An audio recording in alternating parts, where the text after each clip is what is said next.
whoever was in the writer's room must have been smoking something special that day, because what are you talking about?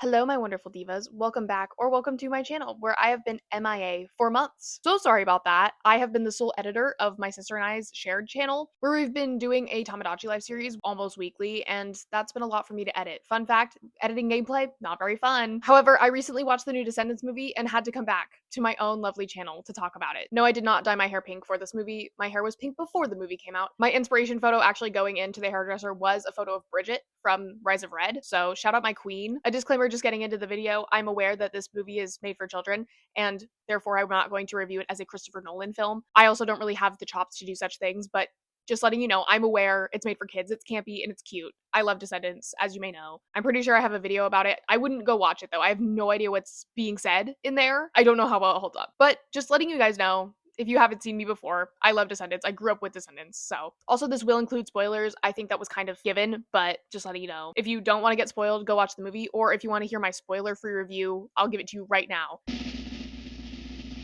I thought it was a little bit boring, but it was overall an okay movie. There you go. So this recap will require you to know everything that happened in the last movie, so if you don't, I would suggest going to watch that as well, but I will give you the shortest rundown of all time. Red, daughter of the Queen of Hearts, goes back in time with Chloe, the daughter of Cinderella, and they go back in time and they change things. There you go. That's your recap. Getting into this movie, for reasons unknown to me, they decided to do a narration from the Cheshire Cat, or it's like a Cheshire Cat adjacent thing. I don't know. I don't care. It's not my business. But it is an interesting creative choice for sure. I hated it. I hated every second of it. It is such a weird storytelling mechanic because it doesn't make sense in this movie at all, because the cat, for context, is also in the movie. How does that work? I don't know. Don't ask me. But opening the movie like this was not a great way to get me into it. It was not setting it up well. That's for sure. It didn't absolutely ruin the movie for me, but I just hate this cat. And I wanted everyone to know that I hate this cat and I hate the storytelling mechanic. I hate it all. Anyway, our story picks up right after the last movie. It is canonically still the last movie. So Red and Chloe are going to put the pocket watch in the Wonderland safe so that nobody can get to it. And then we enter the first song of the movie, which is Perfect Princess. I actually really like this song. Unpopular opinion, I really like it. But the TLDR is that Red's mom was once a dictator in the last movie, if you don't recall. And she was also the #1 hater of her own daughter. She did not like Red very much anyway. Now she's really nice and she likes Red. And now Red also has a sister, Pink. If you didn't get any of that in the promo, she has a new sister, Pink. Very creative names, if you will. I really hated that the one time that they add a Pink character. I've been campaigning for years, by the way. They made her really annoying, but I'll get to that later. Red still lives in Wonderland, but I guess it's not like shut out from Auradon like it was in the last one, because I would assume that because Bridget is nice now, she would have agreed to the United States Auradon agreement, but like they don't really explain that. And I really wish they would have, just for me, because I would have liked to know, truly. I wanted to know. I have insane beef with the Descendants legal and government system. I hate it all so much. I think it is absolutely oppressive, but that's besides the point. This is not the video for that. I think Bridget was actually kind of a queen and an icon for not agreeing to it in the last movie, but whatever. They didn't ask me to write the movie. In other news, on the other side of this song, Chloe is getting ready for school, and her mom, Cinderella, is now more controlling than she was in the last movie, but like controlling in like a, I need you to be doing this thing kind of way. Not like, you can't go do this sort of thing. That does happen a little bit later, but not right now. And that is all that changed for her. Just by the way, I need you to keep this in mind for later. That is all that changed for Chloe. Red has a new sister and her mom actually doesn't hate her. Keep this in mind. Red and Chloe finally show up at school, and we are introduced here to a plethora of new characters in this movie. For reasons unknown to me, they decided to make this the biggest ensemble cast of all time, and it is far too large for this movie. And they know this. They know this because they literally send some characters off later, and we'll get to that. But it's insane. It's absurd. And for some reason in this movie, they're rewriting history and claiming that Auradon kids, aka AKs, are now going by HKs, aka Hero Kids. As a Descendants veteran, this hurts my heart. I understand the change. It makes a lot more sense, but I hate it. It sounds weird. It sounds gross. Hi, Louis. Louis hates it too. Rant aside, the HKs introduced are Luis Madrigal, son of Luisa Madrigal from Encanto fame, and Robbie, the son of Robin Hood. For sure. Don't get attached to him. We won't see him at all this movie. On the VK side of things, we have a lot more. We have Hazel, the daughter of Captain Hook. And before you ask, no, Harry was not mentioned in this movie. I also didn't know her name the entire movie. I don't really remember them saying it, so I just kept calling her Hook Girl. And therefore, when I wrote this script, I just kept calling her Hook Girl. Sorry. Semi-related, there are also the Smee twins from Descendants Descendants 3, but now they're grown up and they are the comedic relief of the movie, so they act 5 years old. And for reasons unknown to me, Hook Girl has to be the one to parent them. This poor single mother truly has to like wrangle her 2 sons. It's insane. I feel so bad for her. Someone free my queen. There's also Felix, Dr. Facilier's son, and before you ask, Celia is not mentioned. Don't get attached to him either. And then finally, we have Max Hatter, the son of Maddox Hatter. And if you recall from last movie, Maddox was Red's only friend, who is also really old. Don't ask me, I didn't write the movie, but he will be very important, so remember him. While everyone is at school in Wonderland, Maddox Hatter is plotting to kill the Queen of Hearts because he's evil now. They actually spill this lore throughout the movie, but I'll just give it to you right now. Basically, Maddox in the past, when he was in high school, when Bridget was also in high school, he saw 2 girls time travel. Who are these 2 girls? We all know, Red and Chloe. And he's been obsessed with time travel ever since. He's like, oh my god, it's a real thing. I saw it happen. And he's kind of been going a little bit cuckoo bananas over this. And he's been trying to find the pocket watch for years, so he knew it was a pocket watch. And so he's like, I need to find this pocket watch. I need to know how time travel works. But then, as you know, Queen of Hearts, Bridget, never became evil. So Wonderland never was shut out from Oridon. She is good. So because Maddox is being this weird little freak about the pocket watch, she sends him to the Isle of the Lost with his son, Max, by the way. Unsure if Max was born before the Isle of the Lost or after.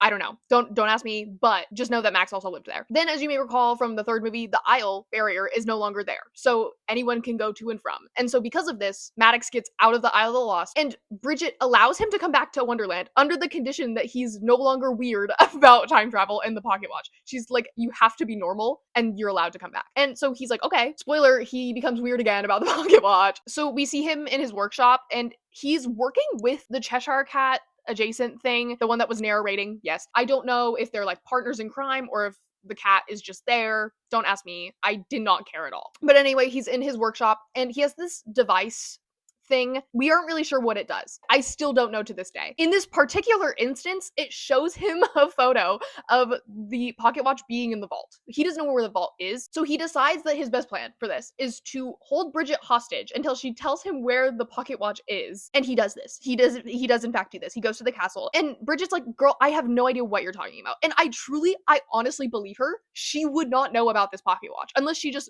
frequents the vault and just like, hey, that's really weird. This thing just randomly showed up one day. She would not know about this thing, but he doesn't know that. And then obviously because he's not getting the answers he wants, he knocks her out. But before he does this, she sends a distress card. She has like magic cards. It was explained in the last movie. She sends a card to Red for help. And then back in Oridon, Red gets the card. She and Chloe go to see Cinderella for help because Cinderella, canonically, Bridget's best friend. Yes.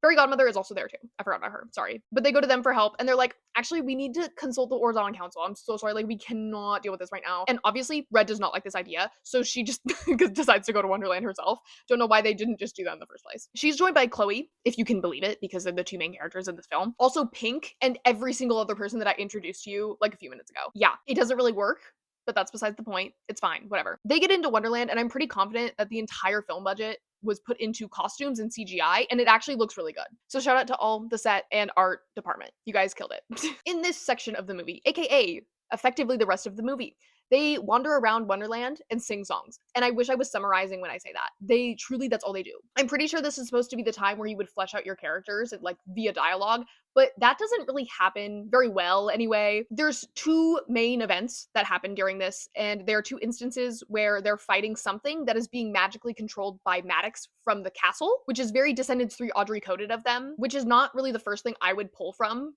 to make my movie, but to each their own. In the first sequence, they are being attacked by evil flamingos, and they go through this house, for sure. During this, they sing the song Mad, and I thoroughly enjoyed Maddox's verse. I thought it was really good. He was low-key serving, like I won't lie. After this, Luis and Red get separated from the group, and somehow they like bond over like living up to expectations and like things. They bond over things, okay? And I will talk about this later. You'll hear my thoughts on it. But this relationship is very forced. It's so forced. It literally feels like it comes out of nowhere. But at the end of the day, I actually really don't care. And it's not my business. They eventually regroup with everyone except for Felix and Robin Hood Boy because they are in a teacup in the middle of the ocean. You could say that this is supposed to be comedic, funny. It actually just feels cruel and evil to these poor boys who are getting no screen time. Offensive, if you ask me. This is never explained, by the way, and even when they do come back later, they don't say anything. So it's really unfortunate. Anywho, that night they stay in a tree. Don't ask me. And this is where most of the dialogue heavy exposition, like character building is supposed to happen. And it kind of feels like a big waste of time if you ask me. I don't really think we learn anything here that we didn't already know about these people. And also, we don't know these people. This would be a great time to figure out things about them. We don't really get a good amount of that, if that makes sense. Oh, but they sing a song. How could I forget? They sing a song here about whether or not the hook girl or Luis should be the leader of the group. And that's all I have to say on that. The next day, the only point of interest is that they shrink down and have to fight these chess pieces that are like real people. Don't ask me. And this is all thanks to Maddox, of course, from the castle. So like my question is, Maddox also sleeping in the castle? And like, what about Bridget? They don't explain that. We see the kids going to bed, but we don't see anything about the adults. I feel like if the search is taking overnight to find this goddamn pocket watch, I feel like Maddox really needs to reevaluate his decisions in life. Anyway, during this chess debacle, they sing a song. Red uses Chloe as bait for this flower that's like neat. I don't know. I really wish I could express this in words that make sense. It makes more sense if you're watching the movie. Red hops on this flower and she knocks out the king piece that they need to win. Good for her. Shout out my diva. But Chloe's really upset about this because she was used as live bait. So remember that. And because of this whole chessboard debacle of taking a while, they now have to stay another night in the Wonderland forest. I have my gripes about this later. During this, Red and Luis sing a song about liking each other that kind of comes out of nowhere, but I got to hear Kelly Cantrell sing, so I won't complain. It was actually fantastic. It was amazing. Best song ever. Best song ever made. Meanwhile, Max decides to secretly leave that night to go to his father's workshop alone. And the plan is to steal Maddox's device thingy that I still don't know what it does exactly, so that he will give them Bridget. It's like a bargain. And when he gets to the workshop, in this particular instance, this machine shows Max the past. So he sees Red and Chloe going back in the past and changing things so that they would have a better future. And here he learns that he used to have a really good father and a really good life before they went and changed everything. Respectfully so, he is pissed the fuck off. And you know what? I loved this. Everything about this sequence was amazing. I will talk about this later. I go on a whole rant about it, trust me, but like it's incredible. The only motivation that makes sense in this movie. I wish that they would have elaborated on it more. And while that is happening, specifically, Chloe has a fight with Red about how Red is a bad friend and that she feels forgotten on this trip escapade of theirs, and a whole bunch of other stuff that is about the same thing. The thing is though, this entire argument is like, it's pretty much all Chloe complaining, and it genuinely feels like the Oppression Olympics. I'm not even joking. Like, it is insanity, the lines that they gave her to deliver. This ends with Chloe leaving to sulk and sing a song, which is called Heartless. If this was in Wicked, she would be a Tin Man soon enough. And then this song is taking place at the same time as Max being really angry, so he also gets to sing a little. Good for him. But he decides to make a bracelet that will turn Chloe evil so that she will tell him where the pocket watch is so he can go back in time and get back the life he used to have by stopping Red, I guess. Actually, I wouldn't know how that would work because like, would Red still be? It doesn't matter. You know what? It doesn't matter because it doesn't even end up happening. I sincerely wish this would have happened. I would be making a completely different video right now. But anyway, Max turns Chloe evil with this bracelet. And so then they set off for the vault. Also, I forgot to mention this earlier because it's literally not important at all. But basically, Bridget, as you know, is being held hostage in her castle. But eventually Ella, aka Cinderella, goes to join her because she has a magic mirror portal to Bridget's castle that she just like has had this entire time. And that's really interesting. That's very interesting to me. I don't have anything to say about that really. But at some point they sing a song about the girls they used to be and like how much they love their daughters, blah, blah, blah. I'll never complain about hearing Brandy sing a song. So it was actually amazing. It was the best song ever made. During the song, they also show little flashbacks to Bridget and Ella when they were teenagers, aka Ruby Rose Turner and what is her name? No, like Morgan Dudley. My mind. I know everything. I really loved seeing that. I wanted to see my two divas again, and I'm really glad that I got to. Anyway, back to the children aspect of it all. In the morning, Red, Luis, and Pink, they all go to follow Chloe and Max to this big maze where the vault is. And then, obviously, since we're all confronting each other, Red learns here that Chloe's now evil, and she's working with Max. And she also figures out that Max knows about the pocket watch of it all, the business that she had in the past. And I really wish that we would have had more reflection on Red's part about like what the consequences of what she did, like going back and changing things so that she could have a better future and changing that for Max. Because I feel like she would probably feel more bad about it, but we don't really get to see that. And that's okay. You know what? It's fine. They didn't make that movie. Red and Luis go in the maze together after Max and Chloe, and this maze confuses me to no end. It is a true authentic Wonderland maze as it makes no sense, and the walls move, so it's kind of like you have to figure it out as you go. And at some point, Luis has to hold these walls apart so that Red can just like run through, and then he gets trapped in these hedge walls. And it is beyond me truly how he does like not die from this. Like, how did he not die? I understand that like leaves and sticks aren't gonna kill you, but like he gets like suffocated in the wall. Am I going crazy? I think I might be. But because Red is now trapped alone, she decides to sing a song. It is a Who I Am song. I think it's actually called Who I Am.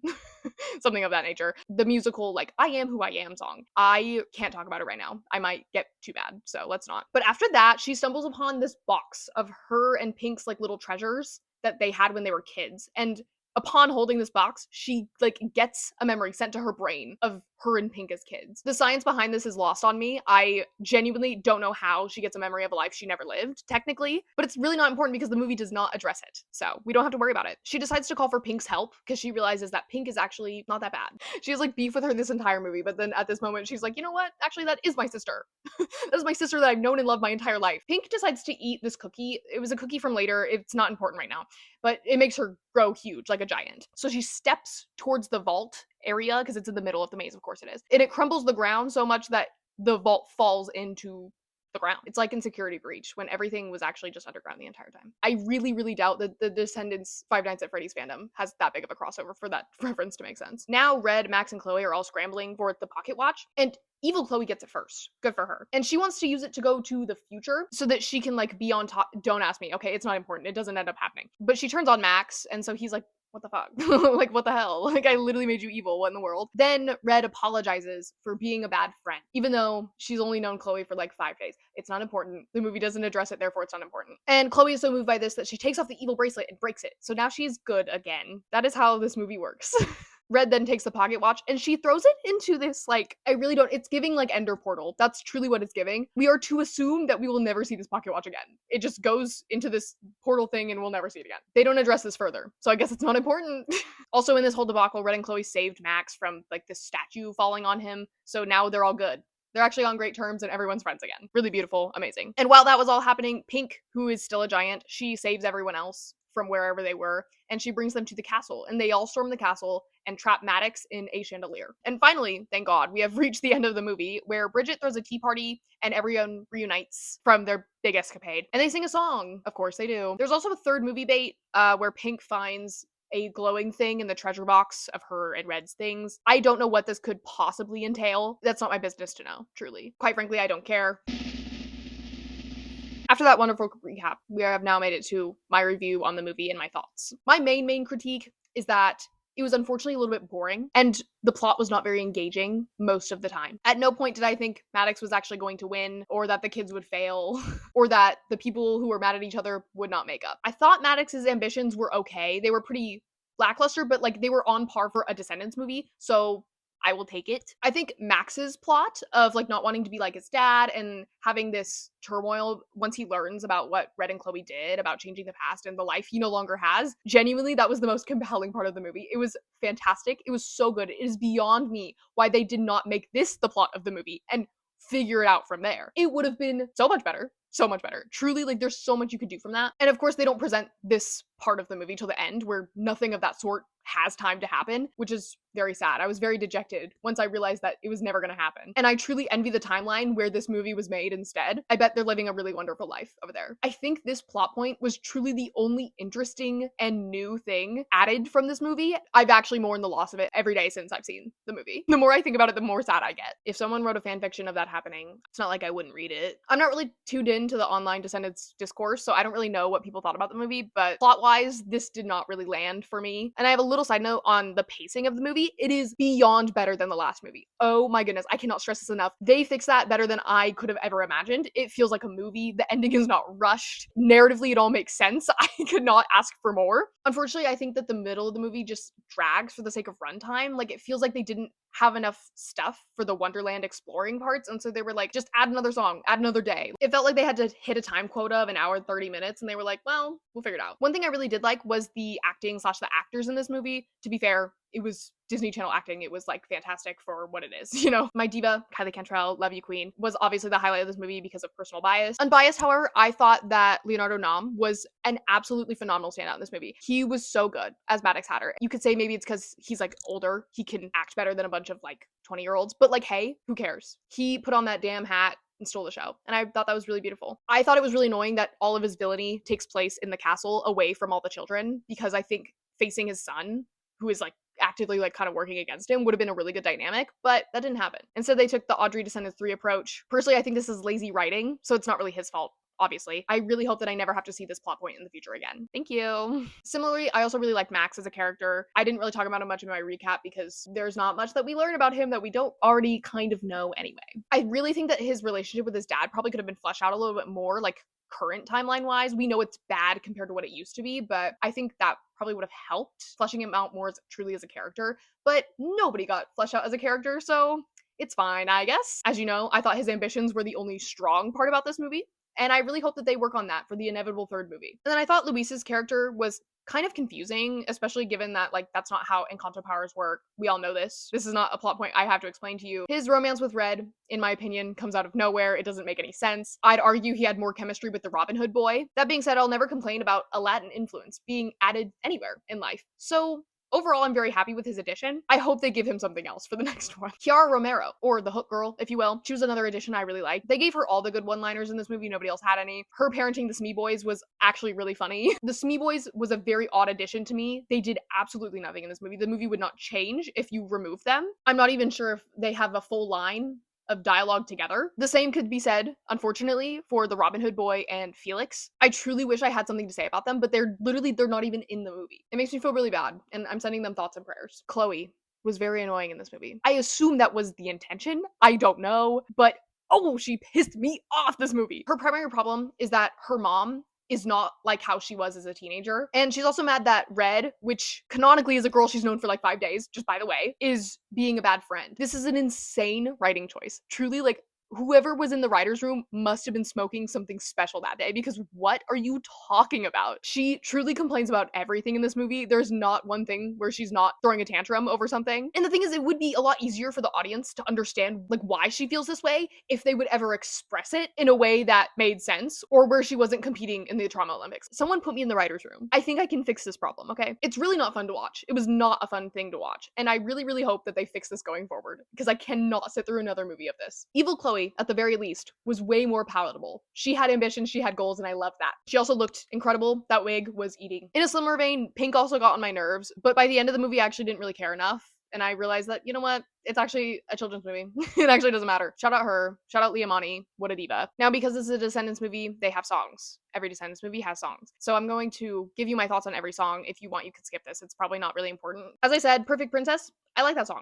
I heard it before the movie came out, and I thought it was really good, okay? Like, I thought it kind of eats. And the Perfect Princess Nebo Baby line, just think, okay, imagine, if you will, Hive making Cat's Eye sing this.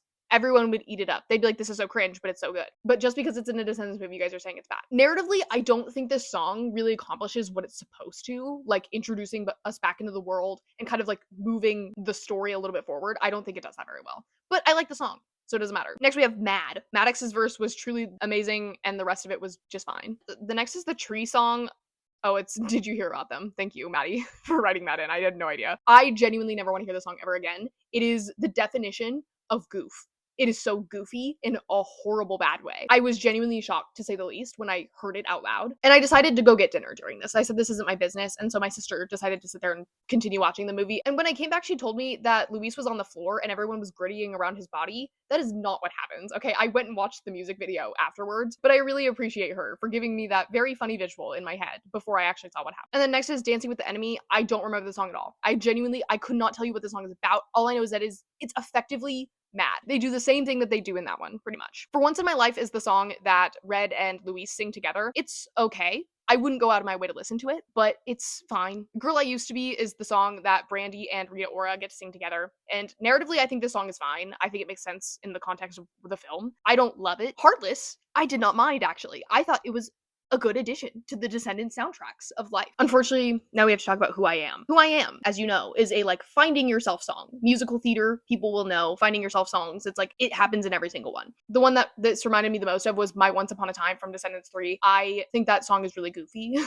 but it's not like bad. I don't think it's bad, but that song is very goofy. This song is bad. It's just truly bad. It is like if you asked ChatGPT to write you a finding yourself song and then you put it in the movie and made poor Kylie Cantrell sit in the booth and sing it. It's offensive. It's rude. It's rude. ChatGPT does not belong anywhere in the world. Really not in Descendants. I'm starting to hate this musical trope the more I see it, and I genuinely hope I never have to hear one again. And then the last song, which is the closing number, which is Go Live It. It is not the worst ending song ever to exist, so I didn't mind it. Also, Red looks amazing during this number. Whoever was on the wig job, props to you. Another thing I really hated about this movie was the lack of time travel consequences addressed. Obviously, we can't address every single plot hole in one movie. It would take at least 4, but an attempt would be nice. It really would. It is genuinely mind-boggling to me how they don't address the time travel enough. Max, for example, is a fundamentally different person. Bridget is a fundamentally different person. Red in this timeline had a completely different childhood. And we just like really gloss over it. We really don't talk about it at all. The thing is, like, these are really compelling plot points. They're things you could make a movie about. But instead we got everyone's mad at everyone for the trauma Olympics. And then last but not least,